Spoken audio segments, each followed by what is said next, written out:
اللہ اکبر سبحان اللہ الحمدللہ استغفر اللہ نحمدہ و نصلی علی رسولہ الکریم اما بعد اعوذ باللہ من الشیطان الرجیم بسم اللہ الرحمن الرحیم۔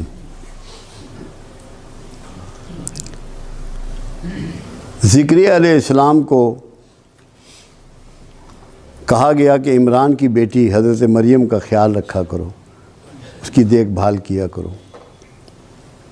تو آپ حضرت مریم کے حجرے میں تشریف لے جاتے اور وہاں انواع و اقسام کے بے موسمی کھانے اور پھل اور دیگر چیزیں پاتے۔ تو مریم علیہ السلام سے زکریا علیہ السلام سوال فرماتے کہ مریم یہ سب کچھ کیسے ہوتا ہے، یہ کہاں سے آتا ہے؟ تو مریم فرماتی جو اللہ چاہتا ہے وہ کرتا ہے، جو چاہتا ہے وہ دیتا ہے، جس کو چاہتا ہے اس کو دیتا ہے۔ تو یہ رحمت کا نزول جب وہاں ہو رہا تھا تو زکریا علیہ السلام نے بیٹے کی پیدائش کی دعا اسی مقام پہ کھڑے ہو کے کی جہاں یہ رحمت اللہ کی برس رہی تھی۔ اور یحییٰ علیہ السلام جو پیدا ہوئے، پھر پروردگار عالم نے قرآن میں انہوں نے کہا کہ 3 دن تو بات نہ کر سکے گا، یہ علامت ہوگی اس بات کی کہ تیری دعا قبول ہو گئی۔ جب آپ کو کسی جگہ کی بھی یہ کنفرمیشن مل جائے کہ یہاں رحمت کا نزول ہوتا ہے، یہاں رحمت برستی ہے، آپ کا دل اس کی گواہی دے دے، وہی مقام دعا ہوتا ہے۔ اگر آپ یہاں آتے ہیں اور اس وہمے کے ساتھ آتے ہیں کہ یہاں رحمت اور برکت کا نزول نہیں ہے تو کوئی دعا نہ کرے۔ اور اگر آپ کا یہ یقین ہے کہ یہاں کچھ نہ کچھ غیر معمولی ہے، کچھ نہ کچھ اس کی رحمت برستی ہے، تو دعا ضرور کیجئے گا، انشاءاللہ آپ کی دعائیں اللہ قبول فرمائے گا۔ ایک تو یہ میں نے بات کرنی۔ دوسری بات یہ ہے کہ قرآن ہمیں یہ سکھاتا ہے کہ کیا ہو گیا ان لوگوں کو کہ جو اپنی جانوں پر ظلم کر بیٹھے ہیں، کیوں نہیں میرے رسول کے پاس جاتے اور درخواست گزار ہوتے کہ ہمیں اللہ سے بخشش لے دو، اور رسول تمہارے لیے بخشش مانگے اور میں بخش دیتا۔ کیا یہ اسی زمانے کے لیے بات تھی؟ محدود بات تھی؟ یہ قیامت تک کے لیے ہے، کیونکہ جب قرآن میں مینشن ہو گئی، قرآن کی بات، قرآن کا رول بعد از قیامت بھی ہے، یہ ہمیشہ کے لیے معاملہ طے ہو گیا۔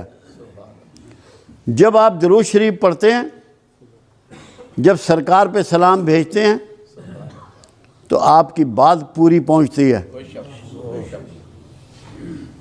مگر ہمیں کرنا کیا ہے؟ پہلے ہمیں اس بھید کو سمجھنا ہے۔ جو رسول اللہ پسند کرتے ہیں ہمیں اسے پسند کرنا ہے، جو رسول اللہ ناپسند کرتے ہیں ہمیں اسے ناپسند کرنا ہے۔ خالی کھلی کام نہیں چلے گا کہ آپ یہ سمجھیں کہ بس آپ کی دعائیں قبول ہو جائیں گی، آپ کی بخشش ہو جائے گی۔ آپ کو رسول اللہ کے گروہ میں شامل ہونا پڑے گا۔ معافی لینے کے لیے کچھ طریقے آپ کو بدلنے پڑیں گے۔ حالانکہ اللہ کے حبیب صلی اللہ علیہ وسلم نے اس کی نشاندہی فرما دی کہ ایک ایسا زمانہ آئے گا، لوگوں نے نہ مجھے دیکھا ہوگا نہ میری آواز کو سنا ہوگا، مگر مجھ سے محبت کرتے ہوں گے۔ خوش نصیب ہے وہ شخص جس کے سینے میں کملی والے کی محبت جو ہے وہ جاگ جائے، پیدا ہو جائے۔ یہ اللہ کی مہر کے بغیر نہیں ہو سکتی، یہ ممکن نہیں ہے۔ تو جب اللہ یہ مہر کر دے اور یہ پیدا ہو جائے تو اس کا مطلب یہ ہے کہ بات جو ہے وہ بن جانی ہے۔ اب دیکھنا یہ ہے کہ ہم زیادہ وہ کام کرتے ہیں جو رسول اللہ کو پسند نہیں ہے۔ غصہ ہے، نفرت ہے، حسد ہے، ضد ہے، دشمنی ہے، عصبیت ہے، منافقت ہے، جھوٹ ہے۔ کیا یہ چیزیں عمل میں لانے کے باوجود آپ سمجھتے ہیں کہ آپ کا رسول اللہ سے گہرا تعلق ہے، پیار کا تعلق ہے؟ محبت کا تعلق ہے، یا اپنے آپ کو دھوکہ دے رہے ہیں؟ آپ کو سچائی اپنانی پڑے گی، محبت اپنانی پڑے گی، شرافت اپنانی پڑے گی، پاکیزگی اختیار کرنی پڑے گی، یہ آپ کو چینج کرنا پڑے گا۔ اب آپ دیکھیے کہ کچھ لوگ آپ کے پاس آئے اور انہوں نے کہا کہ رسول اللہ صلی اللہ علیہ وسلم، ہم جب آپ کے پاس آتے ہیں تو جو اصحاب صفہ آپ کے پاس بیٹھے ہوتے ہیں، ان کی جوئیں ہمیں چڑھ جاتی ہیں، ان کی جوئیں ہمیں چڑھ جاتی ہیں، ہمارے لیے ملاقات کا ٹائم کچھ الگ کر دیجئے۔ میرے آقا کو تکلیف بہت پہنچی، انتہائی ذوق پہنچا۔ آپ نے ان کے لیے نہ کوئی ٹائم مقرر کیا، نہ اس بات کا جواب دیا، خاموش ہو گئے۔ مگر اس دن آپ نے ایک دعا فرمائی، اے اللہ، یہ میرے آقا کی دعا ہے، مجھے مسکینوں میں رکھ، انہی میں مارنا اور انہی میں اٹھانا۔ اب یہ آپ لوگوں کے لیے ہے آج۔ اگر آپ کو مسکین برا لگتا ہے، آپ کا کملی والے سے تعلق نہیں ہے۔ مسکینوں کو اپنا لو، دھتکارو مت، گندے کپڑے والے کو اپنے سے دور مت کرو، کمزور حیثیت کے آدمی سے نفرت مت کرو۔ اگر چاہتے ہو کہ تمہیں کملی والے سے فیض ملے، تمہیں اس کی شفاعت نصیب ہو، تو سوچ کو بدلو، یہ ارادہ کر لو کہ مسکینوں میں رہنا چاہتے ہیں میرے آقا، مسکینوں میں مرنا چاہتے ہیں، مسکینوں میں اٹھنا چاہتے ہیں۔ ہم کہاں کھڑے ہیں؟ ہم کہاں کھڑے ہیں؟ ہم کیا کر رہے ہیں؟ کیونکہ بہت زیادہ دعویٰ پورے معاشرے میں بکھرا ہوا ہے۔ ہر کوئی یہ سمجھتا ہے کہ میں رسول اللہ سے محبت کرتا ہوں، میں رسول اللہ سے عشق کرتا ہوں، مگر کیا اس کے رویے سے یہ باتیں چھلکتی ہیں؟ یہ احساس ہوتا ہے کہ میں کیا کر رہا ہوں، مجھے کیا کرنا چاہیے؟ اپنے اس سوچ کو بدلنا ہے۔ یہاں آنے کا آپ کا مقصد ہی یہ ہے۔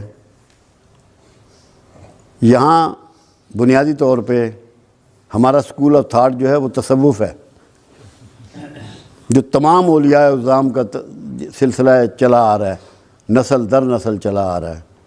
اس صفائے قلب کو بلیو کرتا ہے، اپنے اندر کی صفائی اس کا منشور ہے، اس کا ماٹو ہے۔ غصہ موجود ہے، نفرت موجود ہے، شدت موجود ہے، اور پھر بھی اندر محبت ہے تو کیسے ہوگی؟ محبت درد کے بغیر نہیں ہو سکتی۔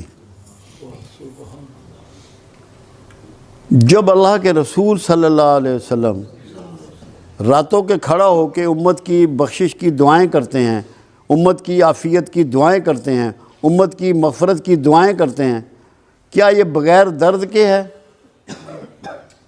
کیا سینے میں سے دعا نکلتی ہے بغیر درد کے کسی کے لیے؟ کیا یہ ممکن ہے؟ کیا ڈرامہ کیا جا سکتا ہے؟ اس درد کو اپنانا ہے۔ میں آپ کو یقین دلاتا ہوں، اگر آپ کے اندر تھوڑا سا بھی درد پیدا ہو گیا، ہم قیامت کے قریب کے زمانے میں ہیں، سرکار سے دوری کے زمانے میں ہیں، تو تھوڑا سا بھی آج کا جو درد ہے نا، وہ آپ کی کائنات کو بدل ڈالے گا۔ اس کی ابتدا آپ نے اس طرح کرنی ہے کہ آج سے، ابھی سے مسکینوں کو چھاتی سے لگانا ہے، اور اس لیے لگانا ہے کہ یہ آقا کی پسند ہے۔ مسکین سرکار کی پسند ہے، جو سرکار کی پسند ہے وہ میری پسند ہے، یہ بنا لینا ہے اس کو۔ اگر یہ بن گیا، باخدا آپ سب کامیاب ہو جاؤ گے۔ میں اللہ کو گواہ کر کے کہہ رہا ہوں کہ آپ کامیاب ہو جاؤ۔ میں یہی تڑپتا رہتا ہوں، یہی سوچتا رہتا ہوں، دن میں بھی یہی غور کرتا رہتا ہوں کہ کس طریقے سے، دیکھیں آج سے 40 سال پیچھے جائیں، 50 سال پیچھے جائیں، ہمارے پاس اسباب بہت کم تھے، کسی کے پاس اسباب نہیں تھے اتنے، ہم سب ایک جیسے حالات کے لوگ ہیں، مگر وقت کے ساتھ ساتھ اسباب بہت بڑھ گئے، مگر اخلاق بہت گر گیا، ہم گھاٹے کے سوداگر ہو گئے، ہم گھاٹے کے سوداگر ہو گئے، کیونکہ اخلاق ہم نے کھو دیا، سامان ہم نے پا لیا۔ اللہ کے رسول نے سامان کو دھتکار دیا، پیوند والے کپڑے پہنے، گانٹھ مار کے جوتے پہنے، فاقے کیے، پیٹ پہ پتھر باندھے۔ ہم سامان کے چکر میں سارے اخلاق اور ساری محبت کملی والے کی اس سے دور چلے گئے، ہم نے گھاٹے کا سودا کیا۔ سوچ کو بدلیں، سامان سے مرکز کو ہٹائیں، اس دل کو اور دماغ کو اخلاق کی طرف مائل کریں، جس میں درد ہو، انسانیت ہو، شرافت ہو، احساس ہو، کسی کی خدمت ہو، کسی کی سیوا ہو، دلجوئی ہو، دلداری ہو۔ یہ جب تک نہیں کریں گے، یہاں آنے کا مقصد، ان محفلوں کا مقصد پورا نہیں ہوگا۔ میں تو یہ چاہتا ہوں کہ میرے جو دوست یہاں آتے ہیں، میرے ساتھی جو یہاں آتے ہیں، یہ کسی کو نہ بتائیں کہ ہم کہاں جاتے ہیں، کوئی تعارف نہ کرائیں، ان کے رویے سے پتہ لگے کہ ان کا استاد کون ہے، ان کے چلنے سے پتہ لگے، ان کی بات کرنے سے پتہ لگے، ان کے کاروبار کرنے سے پتہ لگے، ان کی نوکری کرنے سے پتہ لگے کہ کہاں بیٹھتے ہیں یہ، کس کے پاس جاتے ہیں، کس سے سیکھتے ہیں۔ اگر یہ نہیں ہے تو میں بھی غلطی پہ ہوں اور آپ بھی غلطی پہ ہیں۔ چسکا نہیں لینا، بابا جی نے بڑی گال کی تھی، اس کا کوئی فائدہ نہیں۔ جو آپ کے سینے کو چیر دے، بات وہ ہے، اندر احساس پیدا ہو جائے، اندر جاگ جائے آپ کا، میں پتہ ہو تنہائی میں اسی لیے ظفر صاحب، آج مجھے ٹیلی فون پہ صبح بات ہو رہی تھی منڈی باؤدین، کہنے لگے آپ نے جو فارمولہ دیا ہے اس پہ میں غور کرتا ہوں تو حیران رہ جاتا ہوں۔ میں نے تقوی کے لیے ان کو یہ سمجھایا تھا کہ تقوی وہ ہے، متقی وہ ہے جس کی تنہائی پاکیزہ ہے، جس کی تنہائی پاک ہے۔ اگر آپ کی تنہائیوں میں خیالات اچھے نہیں ہیں تو آپ متقی نہیں ہیں۔ تو یہ سمجھنے کی چیزیں ہیں۔ آج میرا دل تھا کہ جتنے دوست آئے ہیں، کوئی بندہ ہم میں سے ایسا نہ ہے جس کے کوئی جسمانی، کوئی نفسیاتی، کوئی معاشرتی، کوئی معاشی، کوئی روحانی مسائل نہ ہوں۔ ایک تو یہ ہم قیامت کے قریب کے زمانے میں ہیں، پھر دین سے بہت دوری ہے، قرآن سے بہت دوری ہے، اچھے لوگوں سے بڑی دوری ہے۔ وہ میاں محمد بخش کا شعر ہے نا، جس کپڑے پھول بدے ہون خوشبو آئے رومالوں۔